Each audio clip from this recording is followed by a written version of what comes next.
It's finger-licking good. Fresh out of Louisville, Kentucky is the headquarters of one of the most recognizable fast food chains on the planet, Kentucky Fried Chicken, or KFC as it's commonly referred to. It's the world's second largest fast food chain, as measured by sales, and is only behind McDonald's. With over 24,000 locations worldwide and restaurants in 150 countries, it's clear that the chain has crafted a recipe for success.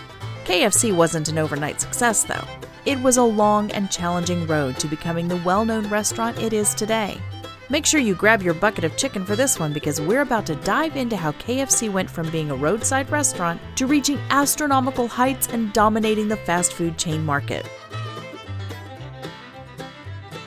That isn't just some random old guy plastered on the logo of KFC. That's Colonel Harland Sanders, the iconic founder of the fast food chain.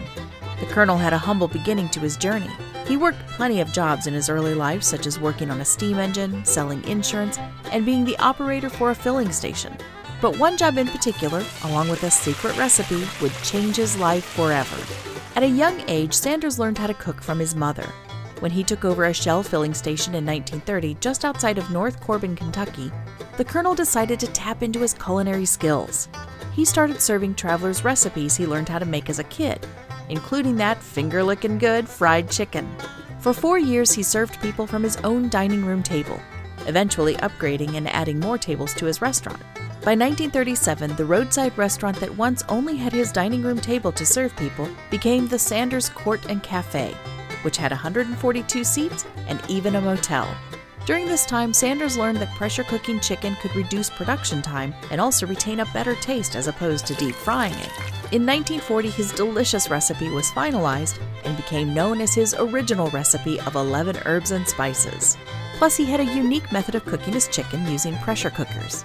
Sanders, an entrepreneur, quickly realized the potential gold mine he had with his fried chicken restaurant and how lucrative opening a franchise could be. Sanders couldn't bring his vision to life on his own, though, so he franchised his secret recipe, Kentucky Fried Chicken, to Pete Harmon of South Salt Lake, Utah. Pete Harmon was the perfect man for the job, as he had already seen success in the restaurant business and was operating one of the city's largest restaurants. Together with the Colonel's secret recipe, the sales for Harmon's restaurants tripled, with 75% of the sales increase coming from fried chicken alone. Harmon helped Sanders develop a system for franchising KFC and came up with a lot of the things that the iconic fast food franchise is known for today, such as the unique bucket packaging that the chicken is served in, as well as the motto, "It's finger-licking good." The bucket meal was introduced in 1957 and had 14 pieces of chicken, 5 bread rolls, and a pint of gravy, all in a cardboard bucket. This meal became iconic for the brand and has played a major role in the company's success ever since its inception. The construction of the Interstate 75 near his North Corbin restaurant caused a tremendous drop in customer traffic. Unfortunately, this forced the Colonel to sell the restaurant. With his back against the wall, the Colonel needed to franchise his chicken to more restaurants, and that is exactly what he did. Following the closing of his North Corbin restaurant, Sanders and his wife Claudia opened a new one in Shelbyville in 1959. While operating this location, Sanders began visiting restaurants where he would offer to cook his chicken. He spent many nights sleeping in the back of his car while he pushed his recipe out into the market. If the restaurant liked his cooking, he would negotiate franchise rights with them. Over time, the tables turned and people started visiting Sanders instead because of how good his recipe was. Sanders obtained a patent protecting his pressure cooking approach to making chicken in 1962 and trademarked the now famous motto, "It's finger-licking good," in 1963. Did I tell you it was finger-licking good? Finger-licking good. The franchise approach was a massive success, to say the least. Under Sanders' leadership, his company expanded to more than 600 locations, and KFC became one of the first fast food chains to expand internationally. By the mid-1960s, KFC restaurants were opened in Canada, the UK, Mexico, Australia, and Jamaica.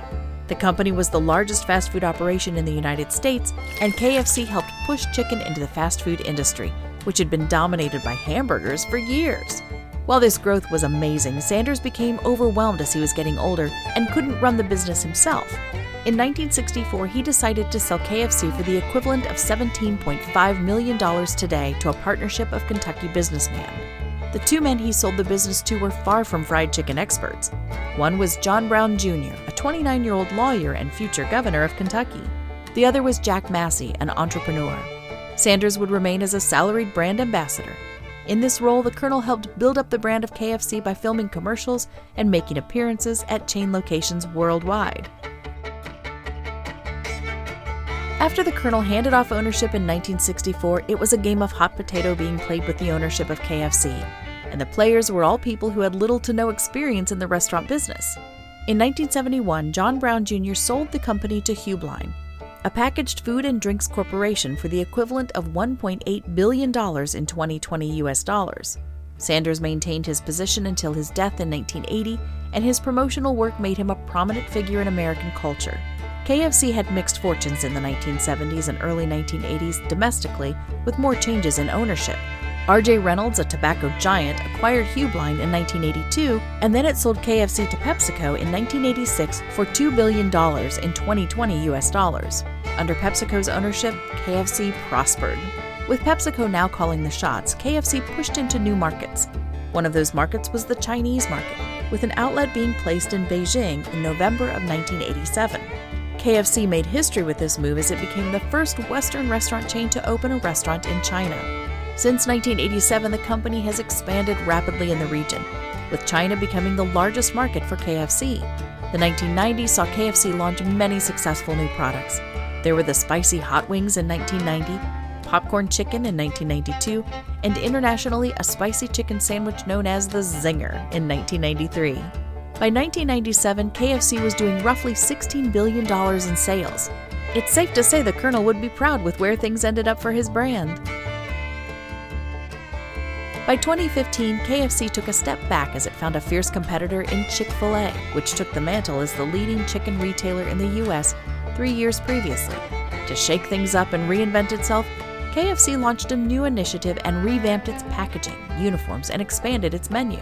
The company also tapped into the Colonel's old ways and created a series of advertisements with new actors portraying the iconic Sanders. These actors included Norm Macdonald, Jim Gaffigan, George Hamilton, and Daryl Hammond. There was even a female version of the Colonel played by Reba McEntire, a country music star. To keep up with the changing times, KFC continues to adapt and improve to keep its customers satisfied. KFC is known for switching up its menu internationally to cater to a broader audience. For example, in India, the company had introduced a lot of vegetarian dishes to appeal to that customer base. KFC has also partnered with Beyond Meat, a plant-based meat company, to offer plant-based chicken to its menu in Atlanta, Georgia. KFC has also embraced technology in many of its operations, especially in the training of its staff. Technology like voice-activated devices, social media, and VR codes have been a major part in improving their workforce's skills. In China, some KFC franchises are experimenting with facial recognition to help create smart restaurants.